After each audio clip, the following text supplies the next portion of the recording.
يا أيها الذين آمنوا لا تقربوا الصلاة وأنتم سكارى হে বিশ্বাসীরা ঈমানদারেরা নেশাগ্রস্ত অবস্থায় তোমরা নামাজের ধারে কাছেও যেও না। এখন যারা মাজার পূজা করে গাঁজা মাঞ্জা খায়, সিদ্ধি করে, ধ্যান করে, নেশা দ্রব্য ইত্যাদি পান করে ধ্যানে মগ্ন হয়, এরা বলবে এটা তো আল্লাহ নিষেধ করছেন নামাজে যাওয়ার জন্য। তো এটা হলো বাক্যের অর্ধেক কথা। বাক্যের আরেক অংশ হলো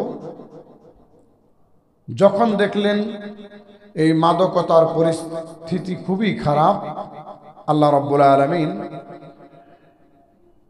তার প্রিয় হাবিব মুহাম্মদুর রাসূলুল্লাহ সাল্লাল্লাহু আলাইহি ওয়াসাল্লামের উপর পরিস্থিতি সাপেক্ষে আয়াতের আরেক অংশ নাজিল করলেন।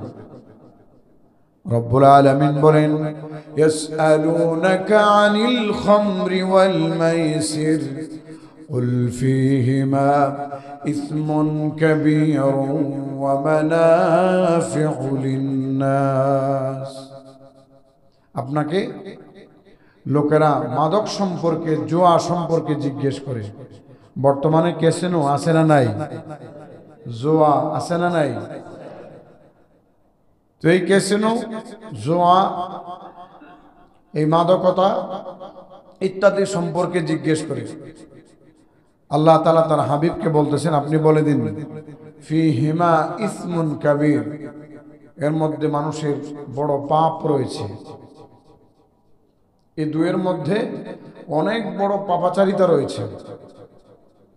আবার আল্লাহ তাআলা বলতেছেন, ওয়া মানাফিউ লিন-নাস, এবং এগুলোর মধ্যে মানুষের জন্য কল্যাণ রয়েছে। এক বেচারা জুয়ায় 1 কোটি টাকা জিতল, নগদ কল্যাণ হইল কি হইল না?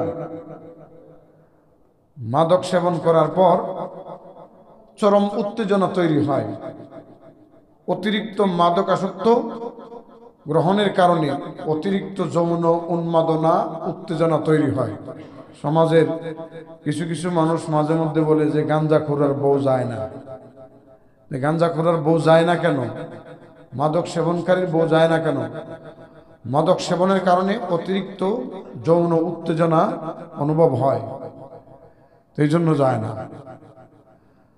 তো কিছু কিছু মানুষ বলে এর মধ্যে অনেক উপকার। আল্লাহ বলেন, ঠিক আছে, আমি তো বলতেছি ওয়া মানাফিউ লিন-নাস, মানুষের কল্যাণ রয়েছে, উপকার রয়েছে।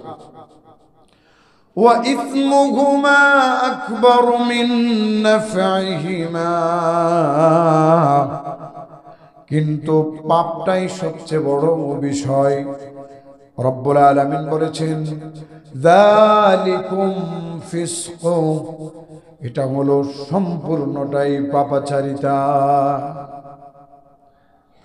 উপকার আছে, ক্ষতিও আছে, কিন্তু উপকারের চেয়ে পাপাচারিতা অনেক বড়, অনেক বড়, অনেক বড়। এই আয়াতের মাধ্যমে একটা বিষয় প্রমাণিত হলো, যে কোনো হারাম জিনিসের মাধ্যমে আপনি সমসাময়িক উপকার পেতে পারেন, এর মধ্যে কোনো সন্দেহ নাই, কিন্তু বাস্তবে তার শেষ পরিণতি, শেষ ফলাফল অতীব জঘন্য এবং অত্যন্ত দুঃখজনক। সেই জন্য আল্লাহ রাব্বুল আলামিন এই মাদক সেবনকে, মাদক জাতীয় দ্রব্যকে সম্পূর্ণরূপে হারাম করে দিয়েছেন। তিনি সমস্ত মুমিনদের বলেন, ইয়া আইয়ুহাল্লাযীনা আমানু ইন্নামাল খামরু ওয়াল মাইসিরু ওয়াল আনসাব ওয়াল আজলাম রিজসুম মিন আমালিশ শাইতান ফাজতানিবুহু লাআল্লাকুম তুফলিহুন। হে ঈমানদারেরা, মদ, জুয়া, ভাগ্য গণনার যত খেলা আছে এবং ইত্যাদি টাইপের যত ধরনের যত খেলাধুলা, নেশা জাতীয় দ্রব্য আছে, এইগুলো হলো শয়তানের অপকর্ম, শয়তানের নাপাক কাজ, শয়তানের অপবিত্র কাজ, শয়তানের খারাপ কাজ। অতএব তোমরা এগুলো থেকে বিরত থাকো। যদি বিরত থাকো, আল্লাহ রাব্বুল আলামিন বলেছেন তোমরা সফল হতে পারবা। কেন? পরিপূর্ণভাবে মদকে কেন নিষিদ্ধ করা হলো?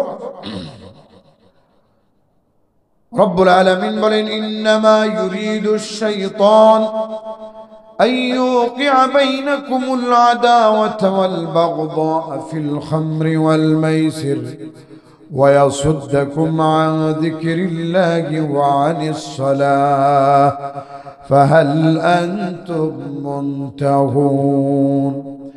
নিশ্চয়ই মাদকতার মাধ্যমে, জোয়ার মাধ্যমে, ভাগ্য গণনার খেলার মাধ্যমে শয়তান তোমাদের মাঝে শত্রুতা আর বিদ্বেষ পোষণ প্রতিস্থাপন করে দিতে চায়। এর মাধ্যমে শয়তান তোমাদেরকে আল্লাহর জিকির থেকে বঞ্চিত করতে চায়। এর মাধ্যমে শয়তান তোমাদেরকে নামাজ থেকে দূরে রাখতে চায়। এর মাধ্যমে সমস্ত কল্যাণকর কাজ থেকে তোমাদেরকে বঞ্চিত করতে চায়। এই জন্য আল্লাহ রাব্বুল আলামিন পরিপূর্ণরূপে মদকে নিষিদ্ধ করেছেন। পরিপূর্ণরূপে মদ, নেশা ইত্যাদি সম্পূর্ণ হারাম হয়ে গেল। কেন হারাম করে দেওয়া হলো? মর্মে নবীজি সাল্লাল্লাহু আলাইহি ওয়াসাল্লাম বলেন, ইজতানিবুল খামরা, তোমরা মদ সহ নেশা জাতীয় সমস্ত বিষয়গুলোকে পরিহার করো, কেননা ফা ইন্নাহা উম্মুল খাবাইস, এইগুলো হলো সমস্ত পাপের জননী।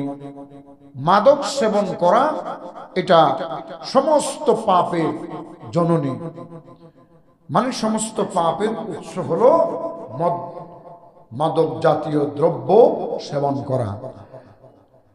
এটাকে আল্লাহ তাআলা হারাম করে দিয়েছেন আর বলেছেন আজ থেকে এটা হারাম করে দেওয়া হলো। হযরত ইবনে আব্বাস রাদিয়াল্লাহু আনহু বলেন, যখন মদকে হারাম করে দেওয়া হলো তখন এই মদের বিষয়টাকে শিরকের সাথে তুলনা করে দেওয়া হলো। অর্থাৎ কোনো ব্যক্তি যদি মদ খায় সে যেন শিরিক করে, কারণ মদ সেবন করার পর ওই লোকের মাথা ঠিক থাকে না, মায়ের বউ ডাকে, বউরে মা ডাকে, খালা চাচি ডাকে, কথা ঠিক কিনা? তখন সে সরাসরি আল্লাহর সঙ্গে শিরিক করবে। এর বাস্তব প্রমাণ আমি নিজে একদিন বাইরে গেটের সামনে দাঁড়ায় রয়েছি, মাজারে মাজারে ঘুরে গাঞ্জা মাঞ্জা খায়, এক লোক আইসা হুট করে আমাকে সিজদা দিয়ে দিচ্ছে। পরে দেখলাম যে লোকটা নেশাগ্রস্ত, তাড়াতাড়ি করে দূরে সরছে এখান থেকে। মাদক সেবনকারী ব্যক্তি আর মুশরিকের মধ্যে কোনো পার্থক্য নাই। এই জন্য আল্লাহ রাব্বুল আলামিন বলেছেন, ওয়া মান ইয়াসিল্লাহা ওয়া রাসূলাহু ওয়া ইয়াতাআদ্দা হুদুদাহু ইউদখিলহু নারান খালিদান ফিহা ওয়া লাহু আযাবুন মুহিন। যে ব্যক্তি আল্লাহ এবং তার রাসূলের অবাধ্য হবে এবং তার দেওয়া সীমানা অতিক্রম করবে, লঙ্ঘন করবে, রব্বুল আলামিন বলেন দীর্ঘদিন পর্যন্ত আমি তাকে অপমানজনক শাস্তিতে ভোগাবো। দীর্ঘদিন পর্যন্ত একজন মাদক সেবনকারী ব্যক্তি শাস্তি আস্বাদন করবে। এই মাদক সেবন এটা আকবরুল কাবাইর, বড় যত গুনাহ রয়েছে এর মধ্যে স্পেশাল হলো মাদক সেবন করা।